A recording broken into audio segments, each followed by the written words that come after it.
할렐루야. 우리를 사랑하셔서 주님의 사랑으로 한 형제 자매로 삼아주신 우리 하나님을 향하여 할렐루야 찬양대에서 귀한 찬양을 올렸습니다. 우리 주님께서 영광 중에 받아주신 줄로 믿습니다. 찬양의 가사처럼 우리 모두가 주님의 사랑으로 한 형제 자매로 삼아주시고 또 천국에서 함께 한 형제 자매로서 영생 복락길로 인도해 주시는 우리 주님의 그 사랑을 우리가 감사하면서 주 안에서 더욱더 사랑함으로 이 땅에서도 하나님의 나라를 맛보고 또 주님이 부르시는 그날의 천국에서도 우리 함께 영생 복락에 이르는 우리 모두가 되기를 주의 이름으로 축원합니다. 우리 서로 옆사람 가면 인사 나눕시다. 주님의 이름으로 사랑합니다. 주님의 이름으로 사랑합니다. 여성으로서 최초의 노벨 문학상을 받은 셀마 라겔레프가 쓴 작품 중에 진홍 가슴새라고 하는 동화가 있습니다. 이 진홍 가슴새라고 하는 이 동화가 우리나라에서는 진홍 가슴새의 비밀 이라는 제목으로 신앙도서로 나와 있습니다. 이 책의 이야기를 우리가 한번 되새겨보면 이 이야기 속에 하나님께서 이 말씀으로 천지 만물을 창조하셨어요. 그 중에 하나님이 다섯째 날 하늘의 새를 만드십니다.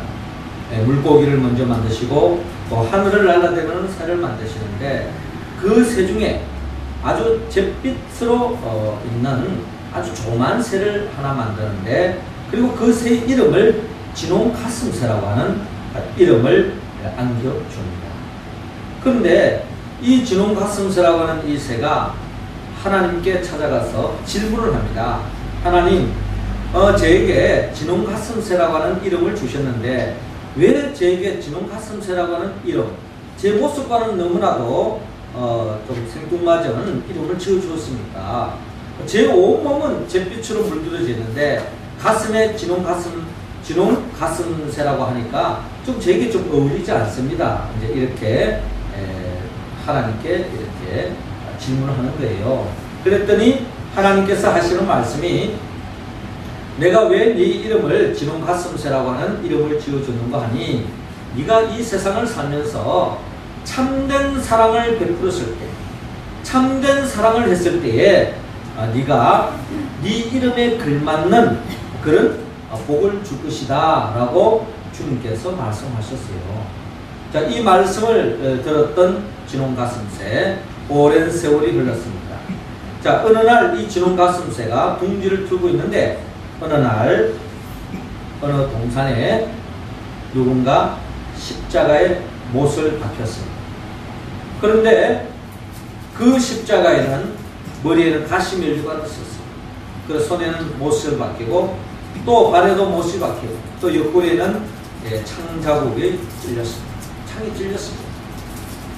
그 속에 고통 속에 신음하고 있는 한 사람을 보게 되었습니다. 그래서 이 진홍 가슴새가 보기에 너무나도 가슴 아프고 너무나도 고통 속에 취해 있는 그 사람을 바라보고 무엇보다도 이 가슴에 이 머리 이마에 그 온 이 가시에 찔려져 있는 이 못을 보고 너무나도 가슴이 아린 나머지 이 진홍 가슴새가 그 십자가에 못 박혀 있는 그 사람에게 다가가서 특별히 이마에 있는 이 가시를 하나씩 뽑기를 시작했어요. 가시를 뽑을 때마다 그냥 그 붉은 피가 솟구쳐 나오고 그럴 때마다 이 진홍 가슴새의 온 몸이 그냥 그 피로 물들었습니다. 그리고 그 가시를 다 뽑고 난 뒤에 자기 둥지로 날아갔습니다.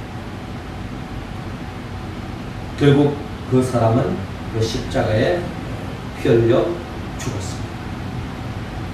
세월이 흘렀습니다. 근데 이상한 일은 이 진홍 가슴새가 그 십자가에 그 못 박혀 죽은 그 가시를 빼고 사랑하는 마음으로 그 가시를 빼고 온몸이 피로 물들어졌는데 시간이 갈수록 1년이 지나고 2년 지나도 이 피로 물들어 있는 이 피가 가시지 않는 겁니다. 그러다가 어느 날 새끼를 낳았습니다. 근데 그 이후로 그 새끼들마다 이 가슴에는 빨간 진홍빛깔의 깃털이 이렇게 드리워져 있게 되었다는 것입니다. 그래서 이 진홍 가슴새가 뒤늦게 깨달았습니다. 하나님께서 말씀하신 대로 정말 참 사랑을 베풀었을 때에 그 이름에 걸맞는 복을 주겠다라고 하나님이 약속했는데, 이 진홍 가슴새가 지난날은 잿빛으로 그냥 볼품없는 새였지만 그 참 사랑을 베푸고 난 뒤에 이름에 걸맞는 진홍 가슴새라고 하는 그와 같은 모습으로 아름다운 이쁜 새로 변화된 것을 진홍 가슴새라고 하는 이 동화를 통해서 우리에게 들려주고 있습니다. 이 동화 이야기처럼 하나님께서는 저와 여러분들을 하나님의 자녀로, 하나님의 백성으로, 또 성경의 표현에는 왕같은 제사장, 또 축복의 통로로, 빛의 자녀로 저와 여러분들을 불러주시고 또 그렇게 이름하고 있습니다. 그런데 그 이름에 걸맞는 우리가 온전한 하나님의 복을 누리기 위해서는 오늘 성경은 바로 우리 모두에게 참 사랑을 베풀 때에 그 이름에 걸맞는 복을 주신다고 오늘 성경은 약속하고 있습니다. 특별히 오늘 보면 40절을 보니까 너희를 영접하는 자는 나를 영접하는 것이요, 나를 영접하는 자는 나를 보내신 이를 영접하는 것이다 라고 말씀하고 있습니다. 그러면서 이어서 41절에 선지자의 이름으로 선지자를 영접하는 자는 선지자의 상을 받을 것이요, 의인의 이름으로 의인을 영접하는 자는 의인의 상을 받을 것이요 라고 주님께서 말씀하고 있습니다. 자, 이 말씀의 내용이 뭡니까? 결국 하나님의 백성들이, 이 세상의 많은 사람들이 하나님의 복을 받을 수 있는 그 비결을 오늘 주님은 우리에게 가르쳐주고 있습니다. 우리가 그 복 받는 방법은 오늘 보면 40절에 잘 기록되어 있죠. 너희를 영접하는 자는 나를 영접하는 것이요, 나를 영접하는 자는 나를 보내신 이를 영접하는 것이라 라고 말씀하고 있습니다. 자, 이 말씀은 주님의 복음을 들고 제자들이, 주님의 종으로서, 주님의 제자로서 제자들이 주의 복음 들고 이 세상에 나아갔을 때에 이 세상에는 두 종류의 사람들이 나타납니다. 주의 복음을 전가할 때 거기에 아멘으로 받아들이고 그 말씀에 따라서 순종하며 믿음의 길을 걸어가는 사람이 있는가 하면, 그 주의 제자들이 복음을 전가할 때 그 복음을 받아들이지 않고 주의 제자들을 배척하고 핍박하는 그런 경우가 있다는 겁니다. 자, 이러할 때에 어떤 사람이 복을 받느냐? 주의 종들, 주의 제자들이 복음 들고 나갈 때 그들을 환대하고 그들의 전가하는 그 말씀을 아멘으로 받아들이고 그 말씀대로 순종할 때에 이 사람들이 그저 단순히 제자들을 환대하고 제자들을 대접하고 제자들의 말씀에 아멘으로 받아들이는 것이 아니라 한 걸음 더 나아가 그것이 바로 주님을 영접하는 것이요, 주님을 대접하는 것이요, 주의 말씀에 순종하는 것과 다름이 없다. 한 걸음 더 나아가서 그 말씀은 바로 제자들 영접하고 주님을 영접하고 하는 사람은 결국 하나님을 영접하고 하나님을 대접하고 하나님의 말씀에 순종하는 것과 조금도 다름이 없다.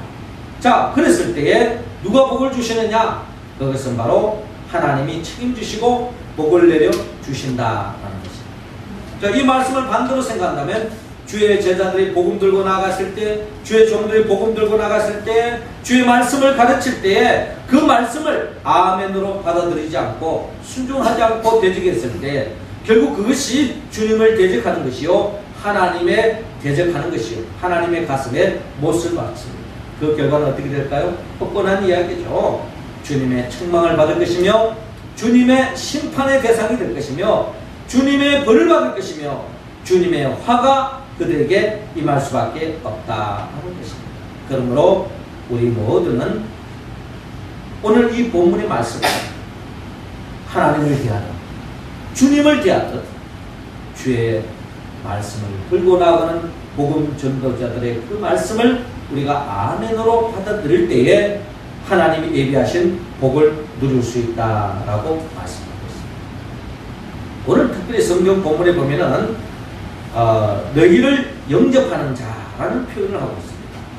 그리고 너희를 영접하는 자가 곧 나를 영접하는 것이다.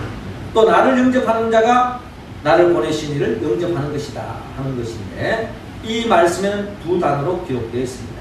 먼저 첫 번째 영접하는 것은 데코마이라고 기록되어 있습니다. 이 말씀은 손님을 받아들이다 하는 그런 뜻입니다. 우리가 손님을 방문했을 때, 또 손님을 초청했을 때 그 사람을 우리가 반갑게 맞이하는 거예요. 그리고 반갑게 환대하고 반갑게 대접하는 것, 이런 모습이 우리가 영접하는 개념을 가지고 있습니다. 그런데 이 영접이라고 하는 그 단어가 두 번째는 어떻게 표현하니까 데케타이라고 표현되어지고 있는데, 이 말씀은 단순히 그냥 영접하고 그냥 맛있는 것으로 대접하는 그런 개념이 아니라, 그 손님을 영접하고 난 뒤에 그 손님의 말씀에 그대로 아멘으로 받아들이고, 또한 그 사람의 모든 것을 전적으로 인정하고 그 사람의 말에 순종으로 따르는 것까지 의미하고 있습니다. 자, 이렇게 되어질 때에 결국 놀라운 하나님의 축복의 역사가 시작되어진다. 자, 이 말을 좀 더 역사 속에서 우리가 한번 생각해 본다면, 이 영접이라고 하는 이 개념은 이 역사 속에서 왕이 세워집니다. 특별히 우리가 잘 아는 것처럼 열왕기 하 10장에 보면은 어떤 사건이 기록되어 있는 거 아니, 다윗이 이 이스라엘을 통치합니다. 그리고 아주 이 나라를 통치하면서 강대국으로 이제 세우는 거죠. 이 강대국으로 이제 세워져 가지고 통치를 하는데, 이 다윗 왕이 사신을 이웃나라 암몬 국가에다가 사신을 보냅니다. 그래서 이 암몬 국가와 평화 조약을 이루면서 우리 함께 더불어 서로 사이좋게 행복한 이 시대를 일궈보자, 세계 평화를 일궈보자, 뭐 그런 뜻으로 화친의 사신을 보내게 되어집니다. 그런데 이웃국가 이 암몬 족속들이 그 다윗이 보낸 그 사신을 어떻게 대하는가 하니, 그들을 환대하고 대접하고 그냥 좋게 받아들이는 것이 아니라 결국 이 사신을 그냥 우리 이 암몬국을 쳐들어오기 위한 빌미를 삼기 위해서 그냥 스파이 개념으로 보냈다, 뭐 이렇게 하면서 이 사신을 아주 그냥 후대접을 했습니다. 후대접한 차원이 아니라 여러분, 이 사신의 수염을 다 뽑아버렸어요. 수염을 자르는 것도 여러분 수치인데, 이 수염을 뽑았다고 하는 것은 고통을 병행한, 그건 단순히 이것은 육체적인 고통만 주는 것이 아니라 완전히 자존심을 다 포기해버려요. 남자로서는 뭐 요즘에 다 면도도 하지만은 이 수염이라고 하는 건 그 사람의 자존심을 해요. 여자들 입장에서 보면 이 머리카락이라고 표현할 수 있는데, 여러분 누군가 여러분들 머리카락만 잘라도 기분 나쁘지 않습니까? 그것을 뽑는다라고 생각해 보세요. 이것은 그냥 수치요, 모독 중에 모독이에요. 있고 뭐 모독은 또 정신적이지 않아요. 육체적으로 그냥 이 생물을 뽑아보세요. 이 고통은 이루 말할 수 없을 것입니다. 그러니까 다윗이 보낸 이 사실을 갖다가 완전히 그냥 확대를 하는 겁니다. 거기다가 옷을 벗겨가지고 그냥 옷을 그냥 완전 다 찢어버렸어요. 그래서 이 사신이 본국으로 돌아갈 때는 그냥 뒤에서 보니까 엉덩이가 다 드러날 정도, 그냥 수치가 이루 말할 수 없고, 그냥 암몬 족속 어린애들이 보면서 그냥 속된 말로 뭐 얼렁이 그랬을지도 몰라요. 그 정도로 그냥 막 수치와 모독을 그냥 한 몸에 짊어지고 본국으로 돌아갔습니다. 여러분, 자, 이때에 다윗이 어떻게 생각했습니까? 한 나라의 왕이 자신의 사신을 그 이웃 나라에 보냈는데 완전히 모독을 당하고 수치를 당하고 돌아왔을 때에 이 왕이 그 나라 특별한 형편이 있으면 왕의 기분이 좀 안 좋아요. 이런 차원이 아니에요. 이거는 왕에 대한 모독입니다. 왕의 숨을 뽑은 것이고 왕의 수치를 준 것이고 왕을 모독하는 것입니다. 그랬을 때 이 다윗이 참지 않습니다.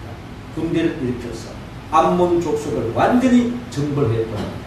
이와 같은 역사적인 사건을 통하여서 이 영접이라고 하는 이 의미가 바로 이런 개념이라는 겁니다.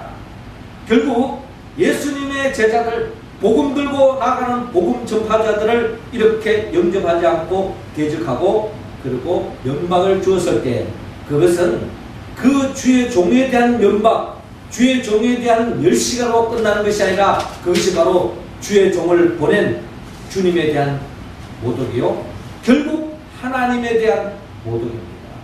이렇게 되어지면 하나님이 어떻게 대할 때는 우리가 상상을 통해서도 친히 이해할 수 있을 것입니다. 그러나 반대로 한번 생각해 보세요.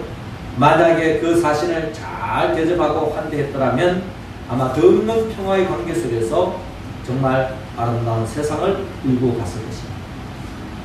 주의 종도 마찬가지입니다. 주의 복음을 전가할 때, 주의 종들을 잘 섬길 때, 죽음의 복음의 전파자들을 잘 섬겨나갈 때에 결국 이것이 바로 주님에 대한 것이고 주님이 기뻐하시고 또 주님의 아버지 하나님 아버지께서 기뻐하시고 이런 자들을 책임지시고 축복해 주신다 하는 것이 성경의 곳곳에 들려나오는 하나님의 복음의 말씀인 것을 바라볼 수 있습니다.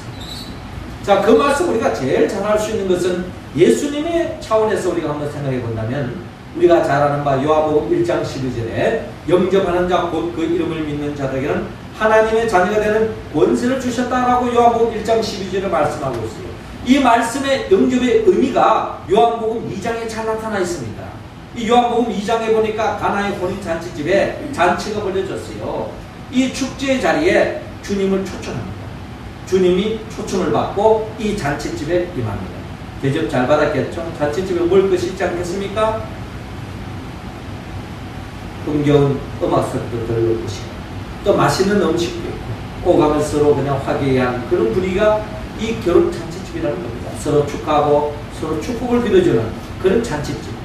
그런데 이 잔치집에 흥이 깨졌습니다. 맹고하니 포도주가 떨어진 거예요. 이때에 그 예수의 어머니께서 이 예수의 어머니는 이 잔치집의 친척이 되었습니다.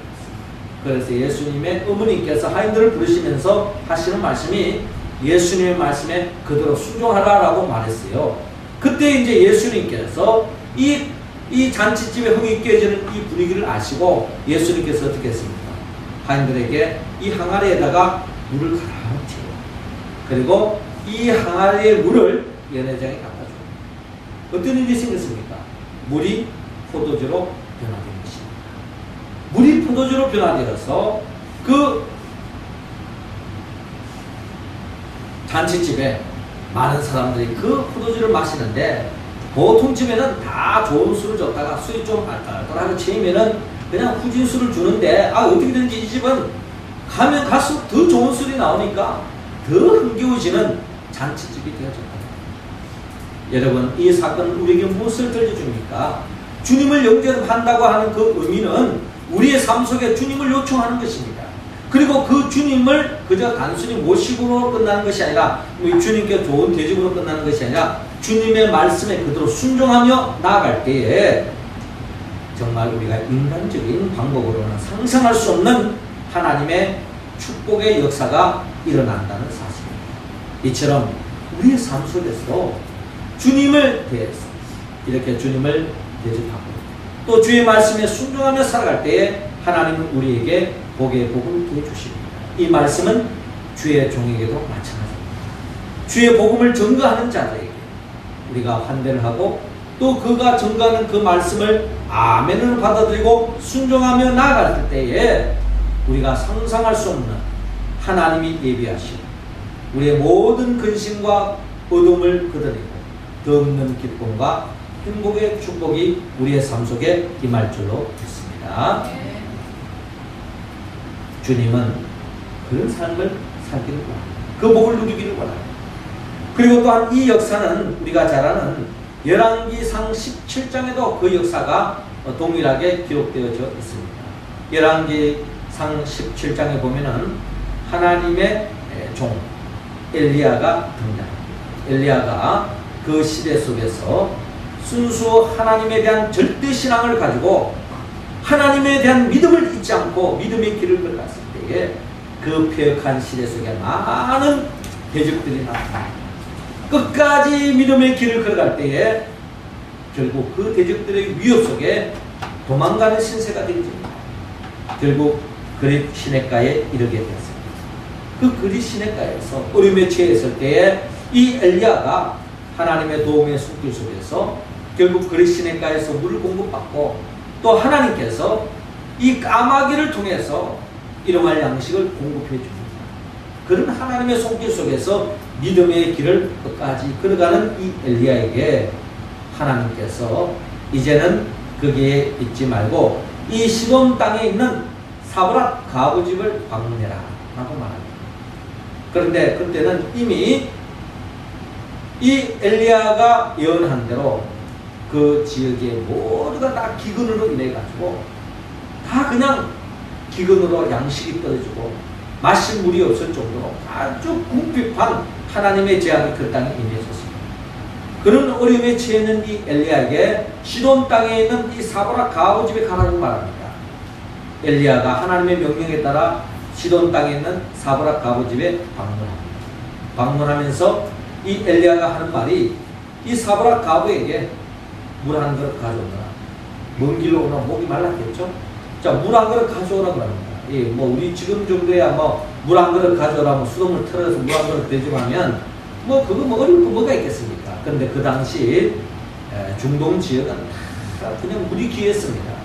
뿐만 아니라 거기에다가 기근까지 생겨서 그냥 물이 그냥 바닥을 이루고 있는 거예요. 거기서 물 한 컵이라고 하는 것은 정말 생명의 위기에 처했을 때에 마시는 생명을 영령하는 생명수와 다름이 없는 물 한 그릇이라는 것입니다. 자, 이럴 때에 이 엘리야가 그 물 한 그릇 가져와요. 그 사브랏 가부는 하나님의 종이 왔기 때문에 하나님을 대접하는 마음으로 그 생명수와 같은 그 물 한 그릇을 대접합니다. 그리고 이 엘리야가 좀 눈치가 없는지 또 나름대로 하나님의 계획 속에서 하시는 것인지 또 하는 말이 이 사브랏 가부에게 먹을 것을 가져오라, 떡을 가져오라. 이 사브랏 가부 집에는 이제 밀가루 한 줌 남아 있었어요. 그것을 이제 마지막 자기 사랑하는 아들과 이 떡을 해먹고 죽을까 하는, 죽을 날만 기다리고 있는 그런 어떤 상황이었습니다. 넉넉한 데서 뭐 떡, 뭐 나름대로 뭐 밥 한 그릇 주는 거 뭐가 어렵겠습니까? 이제 마지막 생명줄이라고 할 수 있는 떡 하나였지만 이 엘리사가 달라고 했을 때에, 하나님의 종이 달라고 했을 때에 참으로 자기 입장에 봤을 때는 결코 줄 수 없었지만 하나님을 섬기는 마음으로 순종하며 그 밀가루 한 움직을 떡을 만들어 가지고 이 엘리야에게 공개합니다. 여러분, 이 일이 있고 난 뒤 어떤 역사가 일어납니까? 그 지역에 많은 사람들이 기근으로 인하여 양식이 떨어지고 또 어려움에 처해 있었지만 이 사브랏 가부 집에는 그 양식이 떨어지지 않고 기름이 떨어지지 않는 하나님의 특별한 축복 속에서 부족함이 없는 그와 같은 삶을 영위하는 것을 바라볼 수 있습니다. 이처럼 하나님의 종에 대해서 하나님을 섬기듯이 대접을 했더니, 영접했더니 하나님의 축복이 따라오더라라는 것입니다. 이 사건은 신약시대에 예수님의 종 사도 바울에게도 동일한 역사가 일어납니다. 우리가 잘 아는 것처럼 이 사도 바울이 사도행전 27장에 보면 로마로 이제 잡혀갑니다. 포송되어서 배를 타고 로마로 가는 그 길목에 풍랑을 맞아가지고 결국 사도 바울과 그 일행들이 결국 배가 파손되어져가지고 죽음의 지경에 이르게 되었습니다. 그리고 간신히 하나님의 은혜로 멜리데 섬이라고 하는 섬에 그게 도착이 됐습니다. 그 섬에서 도착했을 때 모든 물건들은 다 잃어버렸고 온 몸도 이제 물속에 빠져 있기 때문에 마치 물에 빠진 생쥐 같은 그런 모습이었습니다. 그러다가 비가 부슬부슬 내립니다. 거기다가 또한 온몸이 젖어 있을 뿐만 아니라 그날따라 엄청난 비가 오면 보통 기온이 좀 떨어지잖아요. 그 날씨가 또 추운 가운데서 그냥 온몸이 추워서 그냥 덜덜덜 떨고 있는 것이 결국 바울의 모습이었고 그 일행의 모습이었습니다. 그때에 멜리데섬 주장 보블리오가 불을 지폈습니다. 그리고 사람들에게 따뜻한 공기를 주시고 또 따뜻한 물을 주고 배고픔에서 벗어날 수 있도록 양식으로 공개합니다. 이때에 바울과 그 일행들이 그 음식을 먹고 그 불의 쬐물에 인해서 공기를 되찾고 생명이 회복되어지는 거죠. 자, 그리고 난 뒤에 하나님이 이 바울과 그 일행을 공개한 이 보블리오 가정에 어떤 역사가 일어나는가 하니 이 보블리오의 그 부친이 열병에 걸려서 또 이질에 걸려서 죽음에 이르게 되었는데 하나님께서 이 보블리오 추장의 부친의 병을 깨끗하게 치유해주는 놀라운 역사가 일어나는 것을 누가 해줬을까요? 바울이 해준 게 아니고 하나님이 역사해 주셨다는. 이 보블리오가 하나님께 대접했습니까? 하나님을 섬겼습니까? 그렇지 않습니다. 하나님의 종, 예수 그리스도의 종 사도 바울을 섬겼을 때에 하나님께서는 이것이 결국 주님을 위한 것이고 하나님을 위한 것이기 때문에 하나님께서 책임지시고 이 보블리오 가정에 복을 드려주십니다. 이 복으로 바울의 일행이 회복되어지고 또한 떠날 때에 더 많은 양식들을 또한 쓸 수 있도록 배에 실어주는 그와 같은 놀라운 역사가 일어나는 것을 바라볼 수 있습니다. 이처럼 우리가 주님의 이름으로 주의 종을 대접하고 주의 일꾼들을 대접하고 복음 전파자들을 우리가 섬기고 나아갈 때에 하나님이 반드시 축복해 주십니다. 저는 우리 믿는 사람들이 참 하나님 앞에 복 받는 길이 많이 있지만 제가 요즘 전도를 해보면서 우리 믿는 사람들이 복 받는 비결이 뭘까 하는 생각을 가지고 있는 때에 우리 믿는 사람들이 전도할 때 하나님 축복해 주시죠. 주의 이름으로 복음을 전파하기 때문에. 그런데 이거는 전도하기 때문에 내가 복 받는 것이고 또 달리 생각해 본다면 여러분들이 전도할 때에 그 전도지를 받고 복음을 받는 사람들의 태도에 따라서 복을 받을 수도 있고 그냥 복을 차버릴 수도 있지 않나 하는 그런 생각을 가져봅니다. 그것은 바로 저 자신도 이 복음을 전가하다 보면은 사람들은 꼭 두 종류가 나타나요. 어떤 사람은 그것을 그냥 쌀쌀맞게 거절하는 사람이 있습니다. 그런데 그 중에는 그냥 아주 감사히 받는 사람이 있어요. 어떤 사람은 하나님 축복해 줄까요? 원하는 게 아니죠. 근데 참 제가 전도할 때마다 참 아쉬운 일이 있어요. 그게 바로 뭐냐면은 이 전도지를 나눈다했을 때에 믿는 사람들을 대했을 때에 나타나는 현상입니다. 믿는 사람들이 중에도 두 종류의 반응이 나타나요. 어떤 분은 예수 믿으세요? 하고 이제 전도지를 나누면 그분이 하는 말이 저희 예수 믿습니다. 신앙생활 합니다. 하면서 감사합니다. 이렇게 했을 때에 저는 그 믿는 사람들을 전도하는 가운데서 그분이 전도지를 감사히 받으면서 제 예수 믿습니다. 참 수고하십니다. 이런 분을 만나면요. 마치 주님을 만난 것 같아요. 천군 천사를 만난 것 같아요. 그냥 막 제가 그냥 기분이 좋은 거예요. 예수 믿는 사람, 예수 믿는 거니까 뭐가 그 대단한 겁니까? 그런데 그렇게 참 좋은 일을 하신다고 서로 축복해 주면서 했을 때 제 마음속에 너무나도 기쁜 거예요. 제 마음만 기쁠까요? 전도자만 기쁠까요? 저는 반드시 하나님이 기뻐하시고 하나님이 그 생명에게 복을 주실 줄로 저는 믿습니다. 제가 왜 이런 이야기 하느냐? 여러분들도 가다가 전도지 주는 사람을 만날 수가 있을 거예요. 그런데 어떤 사람은 좀 알뜰한 생각을 해가지고 이 전도지 쟤한테 주지 말고 안 믿는 사람 주세요. 쌀쌀하게 거절하는 것보다는 그냥 기쁘게 받으시고 또 그분에게 수고하신다고 수고하신다고 이런 말을 한마디 해주면은 결국 그분이 얼마나 기분 좋게 힘을 내서 일을 할 수 있지 않겠습니까? 그런데 그 중에는 저는 믿어요 하면서 그냥 막 아주 쌀쌀하게 대한 분이 있어요. 저는 그런 분을 대할 때 아주 당혹스럽습니다. 예수 믿는다면 그냥 저런데 절 필요 없다면 이제 이런 식으로 하는 건데 저는 그런 자세보다는 감사히 받고 말이죠. 수고하십니다. 격려하고 말이죠. 그렇게 해주면 정말 뭐 하는 사람도 기분 좋고 받는 사람도 기분 좋고 그렇지 않겠어요? 근데 나는 믿습니다. 난 필요 없습니다. 하고 가는 것보다는 그렇게 하는 것이 저는 하나님이 더 기뻐하시고 우리 믿는 사람들이 또 그냥 그렇게 하면서 더 복받는 방법이 아닐까 하는 제 개인적인 생각이 들어서 제가 이런 말씀을 나눠봅니다. 여러분들도 길거리에 지나가다가 전도도 하지만 또 여러분들 누군가로부터 전도를 받을 때가 있어요. 저 예수 믿습니다. 수고하십니다. 우리 예수 믿고 천국 갑시다. 이런 말 한마디가 더 하나님의 사람들을 세워줌으로 하나님이 결국 기뻐함으로 하나님의 복받는 길이라는 것을 생각하면서 지혜로운 우리가 삶을 살 필요가 있다. 오늘 성경 본문에도 결국 너희를 영접하는 자는 나를 영접하는 것이요 나를 영접하는 자는 나를 보내신 이를 영접하는 것이다 라고 하는 이 말씀을 여러분 마음속에 깊이 새길 수 있기를 바랍니다. 우리가 잘 아는 바 창세기 내용에 보면은 이 창세기 말씀 창세기 18장에 보면은 이 아브라함의 이야기가 나옵니다. 아브라함이 하루에 있는데 나그네 셋이 지나가면서 지나갑니다.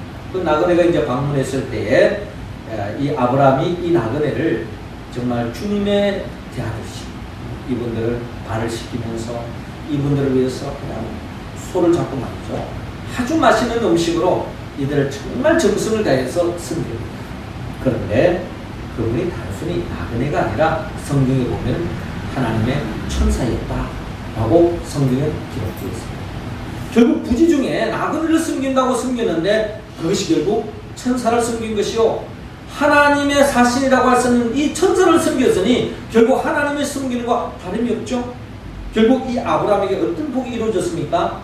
이 아브라함에게 있어서의 최대의 그의 관심은 뭐 물질적인 복을 많이 주세요, 막 장수하게 이런 복이 아니었어요. 아브라함의 절대 관심은 그가 이 사랑하는 아내 사라를 통해서 자식을 놓는 것이었습니다. 그때 이 나그네가 지나가면서 하는 말이 내가 다음에 돌아올 때 이 가정에 아들을 낳을 것이다 라고 말합니다. 여러분 이 아브라함이 참 일평생도록 소원한 바가 언제 이루어졌느냐? 주님을 대하듯이 나그네를 섬겼을 때에 하나님의 축복이 이 아브라함의 가정에 임했다는 것입니다. 자, 그렇게 본다면 다시 우리는 주의 말씀에 귀를 기울입니다. 너희가 영접하는 자를 나를 영접하는 것이요 나를 영접하는 자는 나를 보내신 이를 영접하는 것입니다. 선지자의 이름으로 선지자를 영접하는 자는 선지자의 상을 받을 것이요 의인의 이름으로 의인을 영접하는 자는 의인의 상을 받을 것이요 라고 말씀하고 있습니다. 진홍 가슴새가 참 사랑을 베풀었을 때에 하나님이 예비하시는 복을 받았던 것처럼 믿음의 자녀들이 믿음의 백성들이 이 땅에서 참 사랑으로 대하고 특별히 주님이 보내신 주의 종들 주님의 백성들 복음 들고 나아가는 전도자들을 우리가 주의 이름으로 환대하고 영접하고 대접하고 순종하며 나아갈 때에 하나님은 반드시 진홍 가슴새에게 안겨줬던 그 축복 이상의 복을 우리에게 안겨주실 줄로 믿습니다. 그러니까 주님은 오늘 우리 모두에게 영접하라 하고 말합니다. 하나님을 대하듯이 주님을 대하듯이 주의 제자들 주의 종들을 영접하라 하고 말씀합니다. 이 말씀에 우리가 어떻게 응답할 수 있습니까? 이 말씀에 응답하는 유일한 길은 성령의 도움을 받아야 합니다. 나를 위하여 십자가에 못 박혀 죽으시고 나를 위하여 죽음의 권세를 깨뜨리고 부활하신 예수 그리스도의 영 보혜사 성령의 도움을 받을 때야만이 우리는 하나님을 대하듯 주님을 대하듯 주님의 제자를 주의 종을 주님의 백성을 우리는 대할 수 있습니다. 성령의 도우심으로 영접함으로 대접함으로 주의 말씀 앞에 순종함으로 말미암아 하나님의 예비하신 그 복을 충만히 받아 누리는 우리 모두가 되기를 주의 이름으로 축원합니다. 기도드리겠습니다. 하늘에 계신 우리 아버지, 이 시간 우리 각자 한 사람 한 사람에게 성령의 기름을 부어 주옵소서. 성령의 충만함으로 말미암아 오늘 주님께서 우리에게 말씀하신 것처럼 주님의 제자를 영접하듯이 주님의 종을, 주님의 일꾼을, 주님의 자녀들을 영접함으로 결국 하나님이 예비하신 그 복을 받아 누리는 우리 모두가 되게 하여 주옵소서. 예수님의 이름으로 기도드립나이다. 아멘.